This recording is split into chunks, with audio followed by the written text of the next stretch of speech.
Hey Morgan. I've been thinking about planning a trip, and Tunisia came up as an interesting destination. Have you ever been there? Oh, absolutely. I visited Tunisia last year, and it was an incredible experience. The blend of history, culture, and natural beauty is truly captivating. That sounds amazing. Where did you go, and what were your highlights? Well, I started in Tunis, the capital. The historic Medina is a must-visit, with its narrow streets, vibrant markets, and ancient mosques. And of course, the Bardo Museum was a treasure trove of Roman artifacts. That sounds fascinating. I love exploring historical sites. Did you get a chance to visit Carthage? Indeed. Carthage is like stepping back in time. The ruins are remarkably well preserved, and the view of the Gulf of Tunis from Hill is breathtaking. Plus, the Antonini Baths are a marvel of Roman engineering.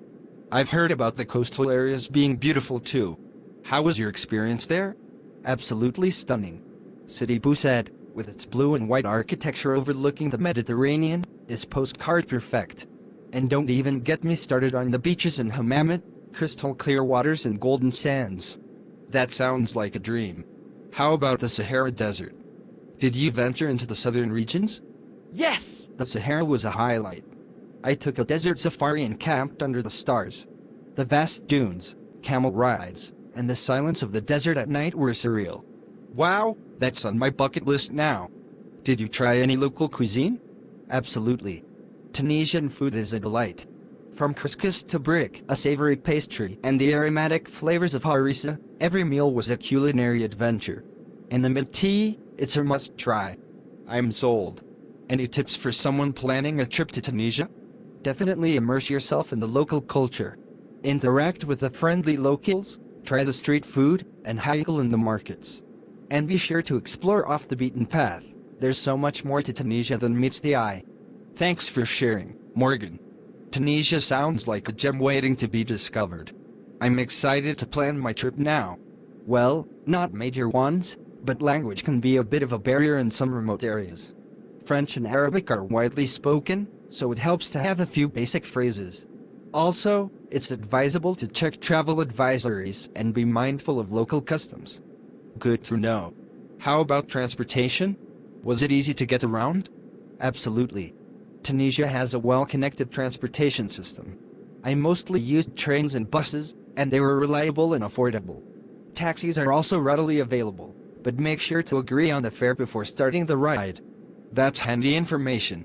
I've heard the souks, markets, are a shopper's paradise. Any recommendations? Oh, definitely. The markets are vibrant and full of unique finds. In the Medina of Tunis, you can find traditional crafts, spices, and textiles. And in the market of Naboul, you will discover beautiful ceramics. Just be ready to haggle, it's part of the experience. Sounds like a shopping spree awaits me. How about the local festivals or events? Did you come across any? Unfortunately, I missed some of the major festivals, but Tunisia hosts numerous cultural events throughout the year.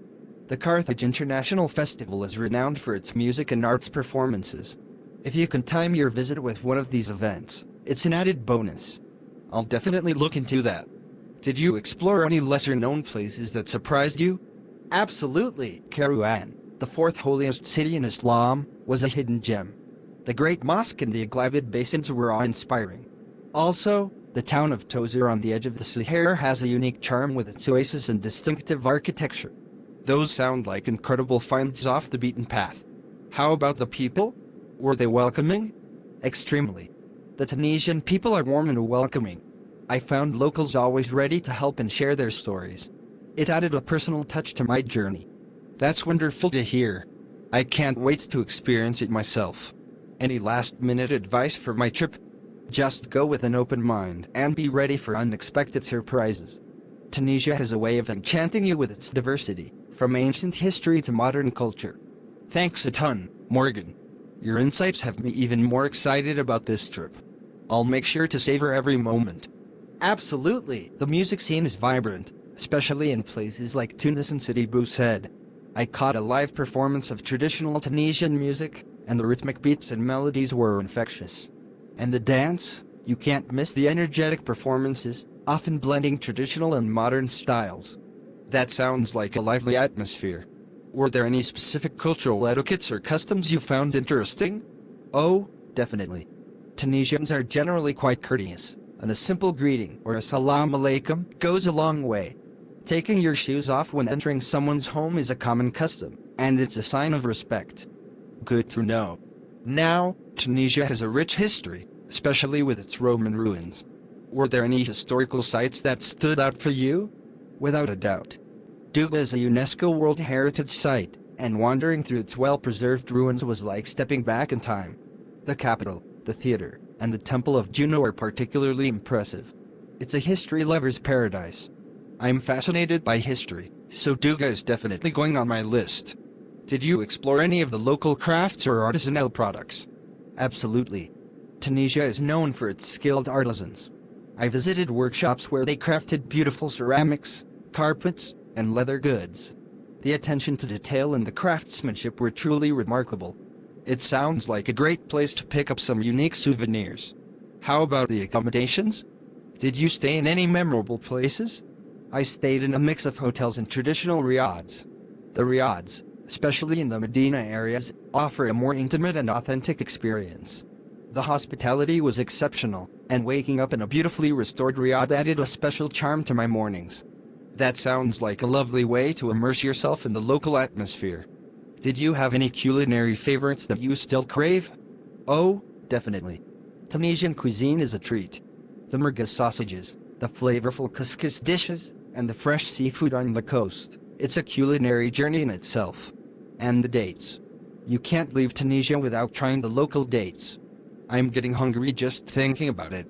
Morgan, your experiences have painted such a vivid picture of Tunisia. I can't wait to explore it all. Anything else you think I should be aware of?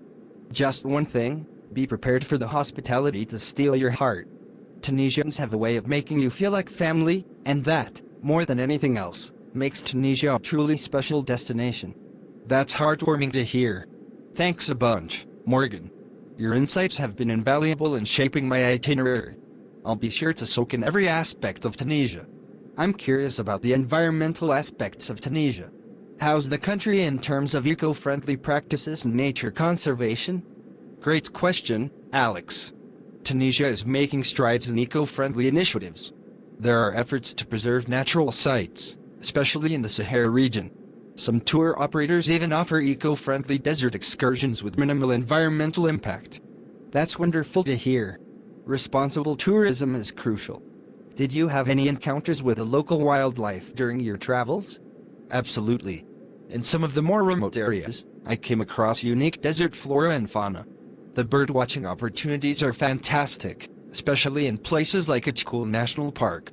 It's a UNESCO biosphere reserve with diverse ecosystems. It sounds like a paradise for nature enthusiasts. How about the local communities? Did you engage with any community-based tourism initiatives? Yes, indeed. I participated in a community-based tourism project in Matmata, where I stayed in a traditional underground troglodyte dwelling. The experience was not only unique, but also contributed directly to the local community. That's a fantastic way to support local communities. Changing gears a bit, how was the connectivity in terms of internet and mobile services? Connectivity was generally good, especially in urban areas. Many hotels and cafes offer Wi-Fi, and you can easily get a local SIM card for your phone. It's handy for staying connected and navigating your way around. That's reassuring. Now, Tunisia has been at the crossroads of various civilizations. Did you sense a blend of different cultural influences in the local lifestyle? Absolutely. The cultural tapestry of Tunisia is incredibly diverse. From the Berber traditions to the Roman, Arab, and Ottoman influences, you'll see a harmonious blend in architecture, cuisine, and even daily life. It adds a layer of richness to the overall experience. That cultural fusion must be fascinating to witness. Were there any particular moments during your trip that left a lasting impression on you? One standout moment was attending a traditional music festival in the desert. The combination of the starlit sky, the rhythmic music, and the warmth of the local community created a magical atmosphere. It's those unplanned, authentic experiences that make travel truly memorable. That sounds like a magical experience indeed. Morgan, your stories have fueled my excitement for Tunisia. I can't wait to embark on this journey. Any final thoughts or recommendations? Embrace the spontaneity, Alex. Tunisia has a way of surprising and enchanting you when you least expect it. Keep an open mind, savor every moment, and I'm sure you'll create your own unforgettable memories. Thanks a million, Morgan. Your guidance has been invaluable. I'll make sure to carry the spirit of curiosity and openness with me on this adventure.